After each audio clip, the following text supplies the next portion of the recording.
Happy Coffee Talk Monday with Dr. Michelle. Thanks for joining me for another episode. Always great to be here on Monday morning with you.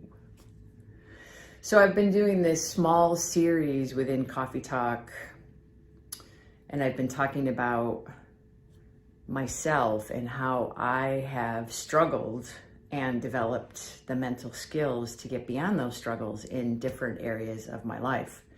So I talked about me as an athlete. I talked about me as a coach. I talked about me as an executive. And today, what do you think I'm going to talk about? Me as a public speaker. Yeah, it's not always been this easy to just get up and speak in front of people. I started public speaking probably about 20 years ago, maybe. And I remember when I first started doing presentations and workshops, it was hard. It was really, really hard. And I remember so many times preparing, and the night before the presentation, just feeling like these butterflies and nerves and thoughts about, is my presentation good enough? Do I have everything in there that I should have in there? Are people going to like it? And then that spill over to the day of the presentation or workshop. My head would go crazy. I'd start to sweat. My heart rate would go up. Yeah, am I dressed the right way? Are people going to like me? Yeah, all sorts of crazy stuff. For me, crazy stuff. Where is that coming from? And I think at the time, I wasn't exactly sure where that was coming from. Until, I started doing this work and growing in this work and understanding it more. So every time I would go up in front of people from that space, a ball of nerves, which then turned into anxiety, inevitably I'd feel not confident and stutter over my words the first 5 or 10 minutes.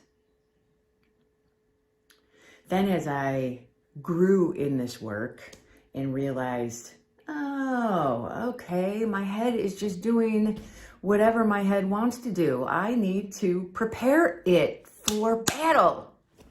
Not battle. Prepare it for excitement and fun. So I started doing different things.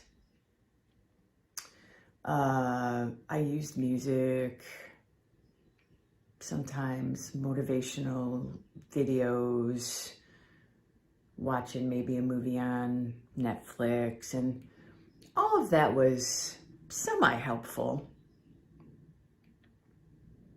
but not completely helpful. I think one of the reasons was because I was just trying to combat those moments right before, which is great, but sometimes we need to back it out a little bit further. So I really needed to start thinking about the day before and the night before, because that's really when the nerves started for me. Many years ago, I was in South Carolina because I go every year to speak at PTR's International Symposium. And I was in my room the night before my presentation, and I felt the butterflies and the nerves, and it was getting hot, and my heart rate was going up, and my brain was going crazy, and I'm like, stop! And I thought to myself, well, more than thought to myself, I said out loud, I am so excited. Nerves shriveled up and went away. 10 seconds later, nerves pop back up again. I say out loud, I am so excited. I can't wait to do this. Nerves shrivel up and go away. About 10, 15 seconds later, they come up again. I say out loud, I am so excited. I can't wait to share this information with people. Again, nerves shrivel up and go away. It was so awesome. And those were the messages I kept telling myself, like throughout the night, on and off, and for sure the next day. And I went up in front of people and spoke and felt excited and confident and ready to share what I had. So what's the moral of the story? Well, the moral of the story is really preparing yourself to do whatever it is that you're going to do. Not just let your head do what it does, right? You're the driver of your car. So take the wheel and figure out, what do I need to do to get my head prepared for what I'm going to do? And that can't always just be those moments just before, because those other moments are what lead up to the just before. The other important thing to keep in mind is when you have that nervous energy and those nervous thoughts, they don't just pop up once. You reframe and they go away. They keep popping up because that's what we do. The ego is like, I'm going to have power and control, so give it back to me. But usually after about 2 or 3 cycles, the ego's like, she's not going to let me do that today. She's not going to let me go there. All right. Doesn't mean later on the nerves don't pop back up again. So it's just being patient, persistent, having a plan, and thinking about it in a different way. Why shouldn't I be excited to go up and talk to people? And my presentation is my presentation at that point. There's not much else I can do about it, right? So I have had to work on my thinking and my language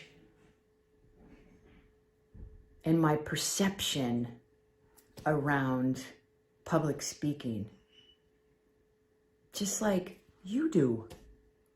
And it's not an easy thing, but it can be done. Public speaking actually can be a very fun thing when you learn how to deal with the nerves and anxiety and can show up. I love it. I really do. And if I can help you develop your public speaking skills, please let me know. Any thoughts or questions? Again, type it here or shoot me an email. This is Dr. Michelle. Have a great week, and I'll see you next week for Coffee Talk Monday.